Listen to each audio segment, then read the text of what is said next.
طول تياغو يثير الجدل بسبب طوله الملفت رغم عمره الصغير، إذ بلغ 12 فقط. اللافت أن والده ميسي كان قد واجه تحديا صحيا في صغره بعد تشخيصه بنقص هرمون النمو، وهو ما هدد مستقبله الكروي. لولا تدخل برشلونة الذي تولى تكاليف علاجه لما تمكن من تحقيق ما وصل إليه. ورغم العلاج لم يتجاوز طوله 170 سنتيمترا، وهو ما اعتبر قصيرا في عالم كرة القدم، لكن موهبته الفريدة غطت على كل نقص بدني. أما تياغو فيبدو أن الأمور تسير معه بشكل مختلف تماما. طوله الحالي فاجأ الجميع، وبدأت التكهنات تتزايد حول مستقبله. هل يسير على خطى والده في عالم الكرة أم يختار مسارا مختلفا؟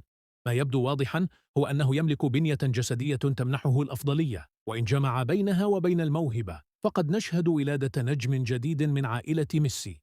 والسؤال الذي يطرحه المتابعون: هل سيكون تياغو قادرا على تجاوز إرث والده؟